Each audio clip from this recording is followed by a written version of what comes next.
শরীয়তপুরের জাজিরা উপজেলায় শক্তিশালী বোমা বিস্ফোরণে সোহান নামে এক যুবক নিহত হয়েছেন। বোমা বানানোর সময় ঘটা এই বিস্ফোরণে একটি বসতঘর সম্পূর্ণভাবে লণ্ডভণ্ড হয়ে যায়। বৃহস্পতিবার ভোর 4টার দিকে উপজেলার বিলাসপুর ইউনিয়নের মুলাই ব্যাপারীর কান্দি গ্রামে এ ঘটনা ঘটে। জানা যায়, আধিপত্য বিস্তার নিয়ে আগে থেকেই দুটি গোষ্ঠীর মধ্যে বিরোধ চলছিল। শনিবার রাত থেকেই দুই পক্ষের মধ্যে থেমে থেমে সংঘর্ষের ঘটনা ঘটে আসছিল। এরই মধ্যে আজ ভোর 4টার দিকে হঠাৎ বিকট শব্দে একটি হাত বিস্ফোরণ ঘটে। প্রত্যক্ষদর্শীরা জানান, ভোরে বিকট শব্দে বিস্ফোরণের পর ঘটনাস্থলে গিয়ে দেখা যায় বিস্ফোরণে লণ্ডভণ্ড হয়ে উড়ে যায় ঘরের দেয়াল ও চাল। ঘরের ভিতর ও আশপাশে রাসায়নিক দ্রব্য এবং বোমা তৈরির বিভিন্ন সরঞ্জাম ছড়িয়ে ছিটিয়ে পড়েছিল।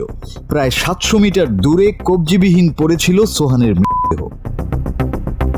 শরীয়তপুর অতিরিক্ত পুলিশ সুপার ঘটনাস্থল পরিদর্শন শেষে জানান, ঘটনার খবর পেয়ে পুলিশ ঘটনাস্থল থেকে এক যুবক মৃতদেহ উদ্ধার করেছে।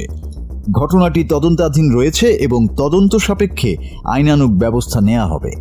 ককটেল বানানোর চেষ্টা করেছিল বা ওখানে এটা সংরক্ষিত ছিল, এটা এখন আমরা শিওর করতে পারছি না। আমরা এটা তদন্ত করে দেখছি।